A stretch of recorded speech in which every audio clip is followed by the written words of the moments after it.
Good morning students. तो भी आज हम स्टार्ट करते हैं next chapter number third. Chapter number first जो था वो कंप्लीट हो गया, चैप्टर नंबर सेकंड भी कंप्लीट हो गया। नेक्स्ट देखते हैं हम chapter number third. Chapter number third जो है वो अपने पास क्या है, आव्यूह या फिर मैट्रिक्स। ठीक है, इसका नाम है आव्यूह या मैट्रिक्स। ठीक है, तो मैट्रिक्स किसे कहते हैं ना, मैट्रिक्स या फिर आव्यूह कहते किसे हैं भी। आव्यूह वह कहलाता है जिसमें वह संरचना होती है जिसमें अवयवों या संख्याओं को पंक्ति तथा स्तंभों के रूप में लिखा जाता है। जैसे एक आयताकार आकृति हो गई अपने पास, इस आयताकार आकृति में अवयवों को पंक्ति और स्तंभ के रूप में लिखा जाता है। ठीक है, 2 3 5 1 4 2 6 8 ऐसे लिख दिया। यहां इसमें ये तो होती है पंक्ति यानी रो, इसे अपन क्या बोलते हैं, रो या फिर पंक्ति। ठीक है, उसके बाद ये होते हैं अपने पास क्या, स्तंभ या फिर कॉलम। ठीक है, तो भाई इसमें कितनी पंक्तियां हैं, 1 और 2। दो तो इसमें रो है, कॉलम कितने इसमें, 1 2 3 4। ठीक है, परपेंडिकुलर जो होते हैं वो कॉलम होते हैं और हॉरिजॉन्टल जो होते हैं वो क्या होते हैं अपने पास, वो रोज होती है। ठीक है, तो मैंने क्या बताया, मैट्रिक्स क्या होती है, matrix is an array of numbers. ठीक है, नंबर्स को अरेंज करके इसमें लिखा जाता है इन रो एंड कॉलम। ठीक है, पंक्ति और स्तंभ में। अच्छा, अब आव्यूह का निरूपण या रिप्रेजेंटेशन कैसे करते हैं, रिप्रेजेंटेशन जो होगा वो कैपिटल लेटर से होगा। ठीक है, कोई भी आव्यूह को कैपिटल लेटर से डिनोट करते हैं, उसके अंदर एलिमेंट को स्मॉल लेटर के द्वारा डिनोट किया जाता है। ठीक है, ये एक आव्यूह हो गया। ऐसा बी भी हो सकता है, 1 2 3 4 5 6। ठीक है, आयताकार या फिर अपने पास क्या होगी, रेक्टेंगुलर आकृति होगी, वो कैसी होगी, वो उसे क्या बोलेंगे अपन, आव्यूह या फिर मैट्रिक्स बोलते हैं।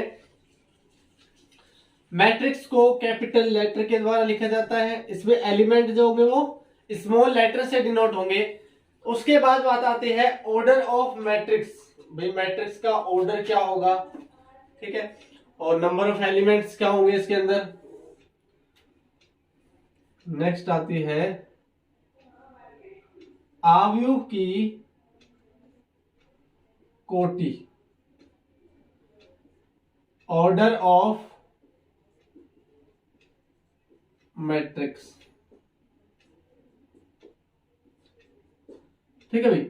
अच्छा, ऑर्डर के बारे में कैसे देखेंगे, जितनी पंक्ति और उस स्तंभ का मल्टीप्लीकेशन, जैसे लेट माना, ठीक है,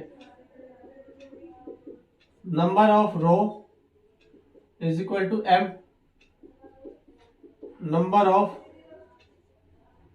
column is equal to n। यानी पंक्तियों की संख्या तो m है, स्तंभों की संख्या कितनी है, n है। तब देन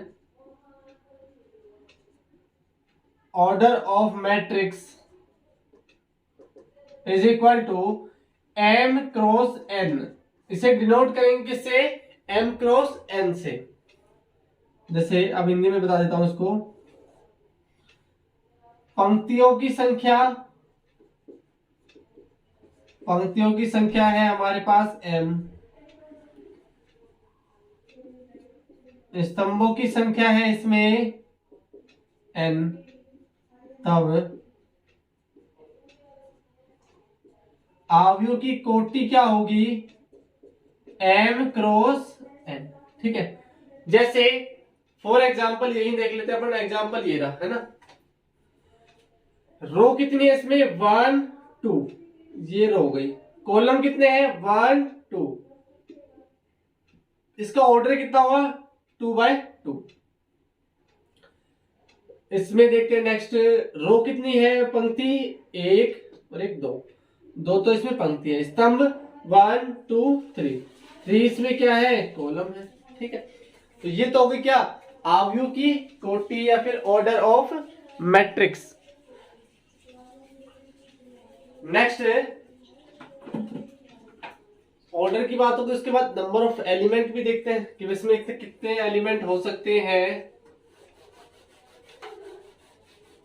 मैट्रिक्स में या फिर आव्यूह में ना।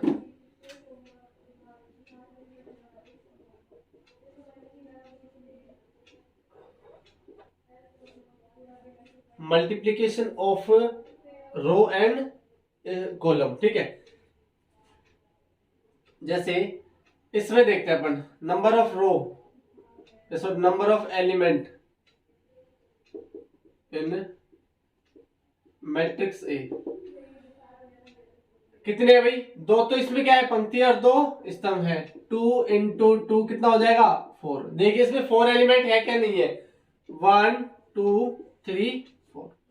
इसका मल्टीप्लीकेशन तो लिखा जाएगा नंबर ऑफ एलिमेंट से, और ऐसे लिखेंगे 2 बाई 2 का मतलब क्या डिनोट करता है, ये तो क्या हो गई, रो हो गई और ये कॉलम हो गए।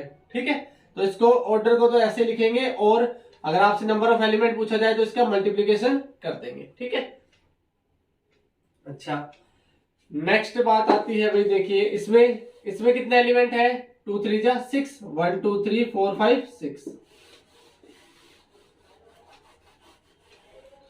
एक तो बात थी ये, है ना। अच्छा उसके बाद एक देखते हैं मैट्रिक्स जो है ना, उसका रिप्रेजेंटेशन ही देखते हैं थोड़ा सा, क्या ए 1 बाई 1। ठीक है, यानी 1 तो इसमें रो है, 1 इसमें कॉलम है। ठीक है, अब कोई भी जैसे मान लो n ऑर्डर की या m इंटू n ऑर्डर का कोई क्या है अपने पास मैट्रिक्स है, उसको कैसे लिखेंगे, let number of row is equal to m and number of column is equal to n, then matrix A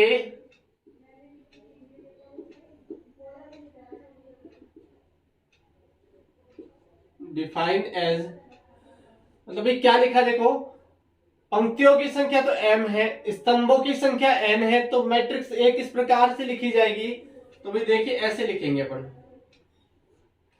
कैसे, पहली पंक्ति पहला स्तंभ, इसमें एलिमेंट्स देखो इस तरीके से लिखते हैं, 1 1 1 1 का मतलब पहली पंक्ति पहला स्तंभ, पहली ये पंक्ति जो होगी पहली आएगी, इसमें स्तंभों की संख्या बदलती जाएगी, पहली पंक्ति दूसरा स्तंभ, पहली पंक्ति तीसरा स्तंभ, इस तरीके से स्तंभ कितने हैं भाई अपने पास, पहली पंक्ति nवां स्तंभ। सही बात है, कॉलम की संख्या कितनी है, n है। ठीक है, दूसरी पंक्ति पहला स्तंभ, ये दूसरी पंक्ति है और ये स्तंभ पहला है, दूसरी पंक्ति दूसरा स्तंभ, दूसरी पंक्ति तीसरा स्तंभ, इस तरीके से ए दूसरी पंक्ति nवां स्तंभ। ठीक है, इसी तरीके से यहां भी ऐसे चलता जाएगा, लास्ट में आता है देखो 1 2 से लगाकर mवीं पंक्ति, पहली हो गई, दूसरी हो गई, तीसरी चौथी पांचवी लेके कहां तक है, m तक, तो ये mवीं पंक्ति पहला स्तंभ है, mवीं पंक्ति दूसरा स्तंभ है, ऐसे चलता जाएगा, इसमें ये भी ऐसे चलेगा, mवीं पंक्ति तीसरा स्तंभ है, और ये चलता चलता जाएगा कहां तक, mवीं पंक्ति और nवां स्तंभ। ठीक है, पंक्ति तो mवीं चल रही थी, स्तंभ nवां, इसकी कोटि कितनी हो गई, m क्रॉस n,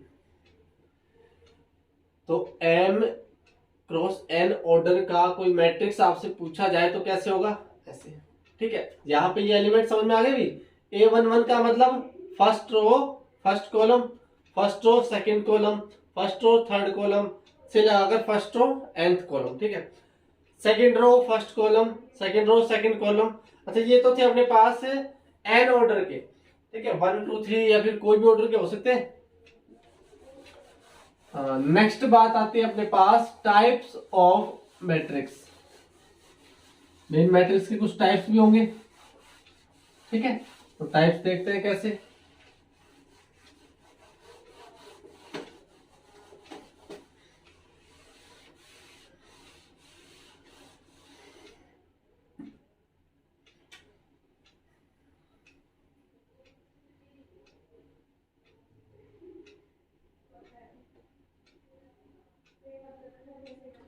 आव्यूह के प्रकार या टाइप्स ऑफ मैट्रिक्स, ठीक है भाई। टाइप्स ऑफ मैट्रिक्स में देखते हैं first number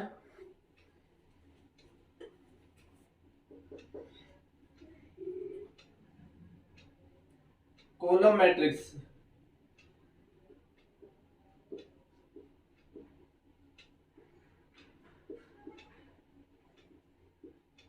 column matrix, column matrix किसे कहेंगे, नाम से देखो, स्तंभ आव्यूह जिसमें स्तंभ की संख्या 1 हो या फिर number of column is equal to 1, ऐसा आव्यूह जिसमें स्तंभ की संख्या 1 हो, ठीक है, क्या कहलाएगा, स्तंभ आव्यूह कहलाता है। Number of column is equal to 1। For example column 1 होनी चाहिए और पंक्ति कितनी भी हो सकती है ना, 1 2 3, रो कितनी है इसमें, 1 2 3, 3 तो रो है और स्तंभ कितने हैं, 1 है, 3/1 ऑर्डर का हो गया, ठीक है। ऐसा भी हो सकता है 1 2 3 4, कॉलम तो वही 1 ही है, ठीक है, 4 तो इसमें क्या है, रो है और एक कॉलम है, 4 पंक्ति है और एक स्तंभ है। देखिए पंक्ति तो ऐसे लिखी जाती है 1 2 3 4 और स्तंभ क्या है, एक ही है, तो इसे क्या बोलेंगे अपन, स्तंभ आव्यूह। नेक्स्ट बात आती है अपने पास किसके बारे में, पंक्ति आव्यूह के बारे में। नंबर 2 पंक्ति आव्यूह या फिर अपने पास रो मैट्रिक्स, ठीक है, ऐसा आव्यूह जिसमें पंक्ति की संख्या 1 हो, number of row is equal to 1। For example इसमें रो 1 होगी, कॉलम कितने भी हो सकते हैं ना, 1 2 3, रो तो 1 है, कॉलम कितने हैं, 3, A B C D E, रो तो 1 है, कॉलम कितने हैं, 5, ठीक है। Number of row is equal to 1, then we can say it is called row matrix, ठीक है। ऐसा आव्यूह जिसमें पंक्तियों की संख्या 1 हो उसे कहते हैं पंक्ति आव्यूह, ठीक है। नेक्स्ट बात आती है अपने पास वर्ग आव्यूह। Number 3 square matrix.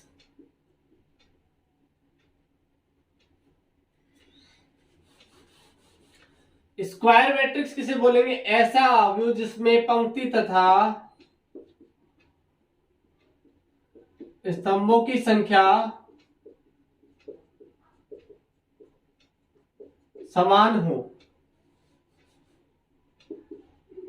Number of row and column are equal, ठीक है। फॉर एग्जाम्पल देखते हैं हम, एक मैट्रिक्स ए है, इसमें एलिमेंट 1 है, 1 तो रो है, 1 ही इसमें क्या है, कॉलम है। बी 2/2 का भी तो हो सकता है, ए बी सी डी, भाई 2 तो इसमें रो है, 2 ही इसमें क्या है, कॉलम है। नेक्स्ट सी 1 2 3 4 5 6 7 8। भाई 3 तो इसमें कॉलम है, 3 इसमें रो है, ठीक है। यानी पंक्ति तथा स्तंभों की संख्या समान होंगी। Number of row and column are equal. 1 ही अगर रो है तो 1 ही कॉलम होंगे, 2 रो है तो 2 कॉलम, 3 है तो 3, ठीक है। यानी 1 1 2 2 3 3 ऑर्डर के स्क्वायर मैट्रिक्स होते हैं, ठीक है। जो क्या स्क्वायर मैट्रिक्स के बारे में। अच्छा, स्क्वायर मैट्रिक्स में एक चीज और देखते हैं अपन। ये जो एलिमेंट्स होते नहीं, ये डायगोनल के एलिमेंट्स बोलते हैं अपन, ठीक है। ये जैसे देखिए, आप मैट्रिक्स को आप ऐसे लिख सकते हैं ना, जैसे 1/1 को तो एक ही फॉर्म में लिख दिया। 2/2 को आप क्या लिखोगे, A11 A2 1 2 A21 A22। तो जो सेम होना, यानी 1 1 2 2, तो ये डायगोनल के एलिमेंट होते हैं। 3/3 के लिए देख लीजिए, A11 A12 A13 A21 A22 और A23 A31 A32 और A33। सेम कौन से इसमें, first row first column, second row second column, third row third column. तो ये स्क्वायर मैट्रिक्स में ही पता चलता है अपने को डायगोनल यानी विकर्ण के अवयव, ठीक है। तो ये काम आएंगे आगे। नेक्स्ट है भाई अपने पास नंबर 4, वो यही है विकर्ण अवयव, डायगोनल मैट्रिक्स।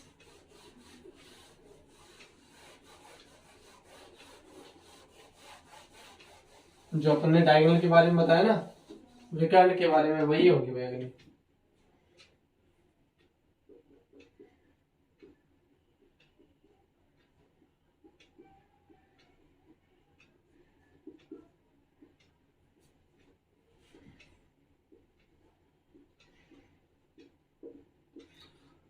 डायगोनल मैट्रिक्स, ऐसा अवयव जिसमें विकर्ण को छोड़कर बाकी सारे अवयव क्या हो, 0।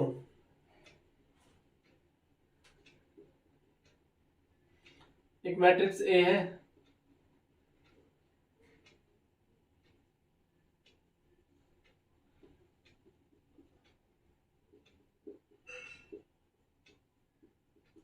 ऐसा वर्ग अवयव, पहली बात तो एक वर्ग अवयव होना चाहिए। विकर्ण के अवयव वर्ग अवयव में ही पता चलते हैं। ऐसा वर्ग अवयव जिसमें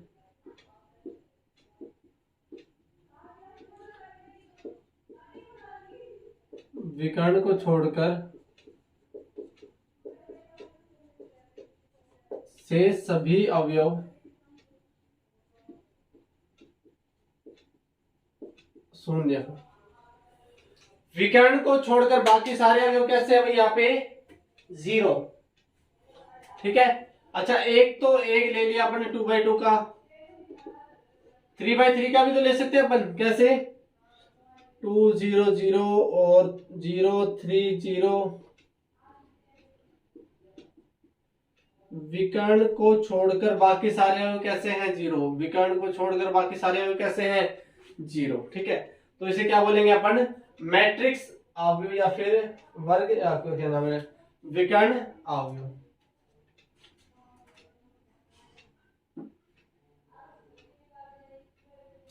उसके बाद बात आती है भाई नेक्स्ट, अदिश अवयव।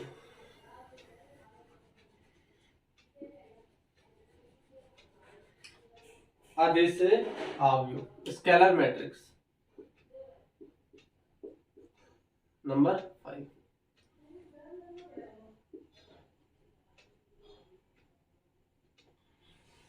ऐसा वर्ग अवयव जिसमें विकर्ण को छोड़कर से सभी अवयव 0 हो एवं विकर्ण के अवयव समान हो, ठीक है। क्या कहा भाई इसने, सेम वही बात कही है कि ऐसा वर्ग अवयव जिसमें विकर्ण को छोड़कर शेष सारे 0, बट विकर्ण के एलिमेंट क्या हो, सेम। ये 2 है तो ये भी क्या होगा, 2 ही होगा, ठीक है। ये 2 2 मत देखना, अब ये 5 हो तो ये भी 5 होगा।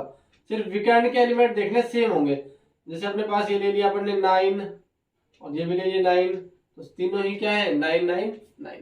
ठीक है, तीनों सेम होने चाहिए, बाकी सब 0। तो उसे क्या बोलेंगे आप, अदिश मैट्रिक्स या फिर स्केलर मैट्रिक्स। नेक्स्ट बात आती है नंबर 6,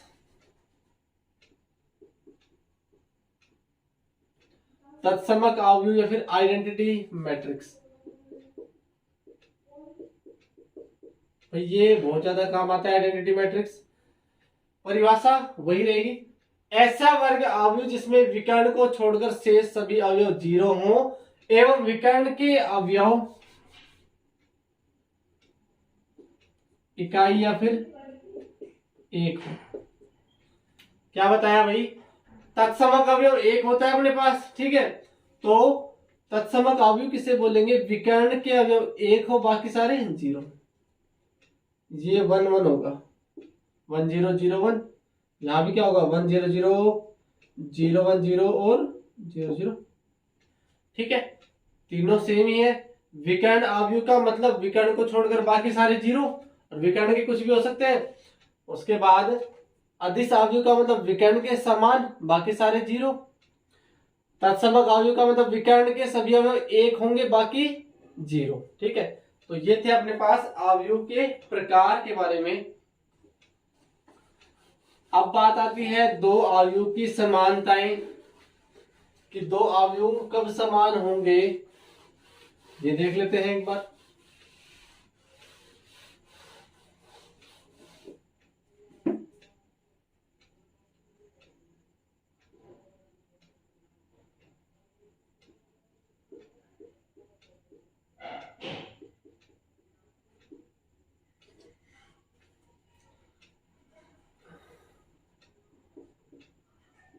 इक्वालिटी ऑफ मैट्रिक्सेस।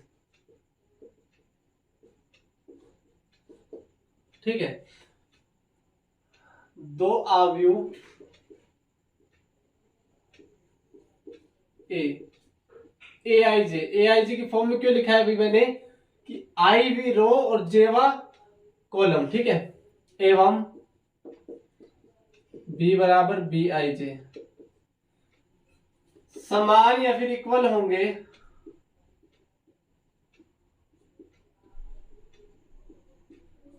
कहलाते हैं यदि दो कंडीशन बनती है इसमें, दोनों की कोटि समान हो, ऑर्डर सेम होगा तभी पहली बात तो इक्वल होंगे ना। सेकंड, संगत अवयव समान हो, ठीक है, या फिर corresponding element same, order of elements are same and corresponding elements, order of matrix of corresponding elements are, corresponding element भी सेम होने चाहिए और ऑर्डर भी सेम होना चाहिए। जैसे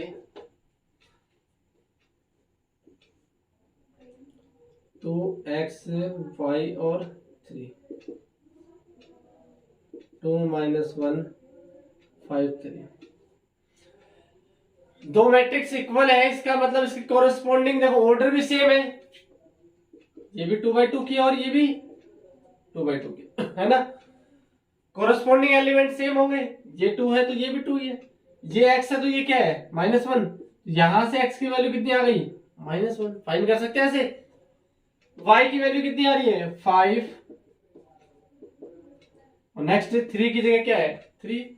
कोरस्पॉन्डिंग एलिमेंट समझ में आ गया, संगत अवयव, ठीक है, संगत अवयव भी समान है और अवयव की कोटि भी समान है। तो ये जो थे अपने पास भाई अवयव के बारे में कुछ जानकारी, जैसे कि हमने पढ़ा अवयव किसे कहते हैं, अवयव के प्रकार पढ़े, अवयव की समानताएं पढ़ी, ठीक है। उसके बाद देखते हैं अपन एक्सरसाइज 3.1 का एक दो क्वेश्चन देख लेते हैं। क्वेश्चन नंबर फर्स्ट,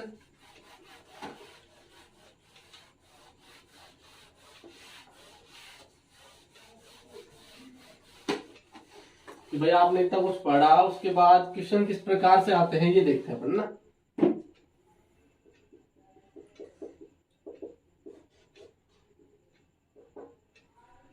तो भाई आपको एक मैट्रिक्स दे रखी है,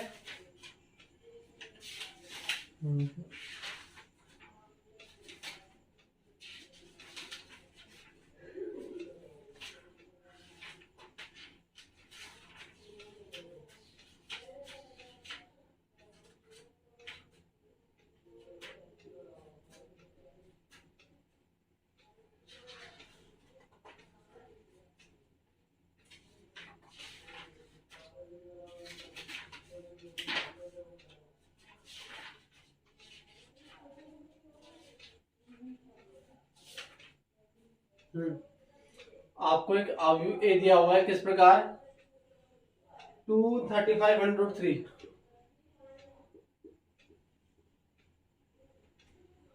5 - 2 1, 19 5/2 -5,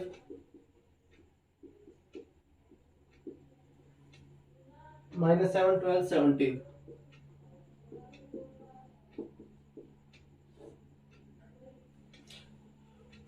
एक मैट्रिक्स आपको दी हुई है, उसके बाद देखो क्वेश्चन क्या क्या पूछ रहे हैं। फर्स्ट, अवयव कोटि,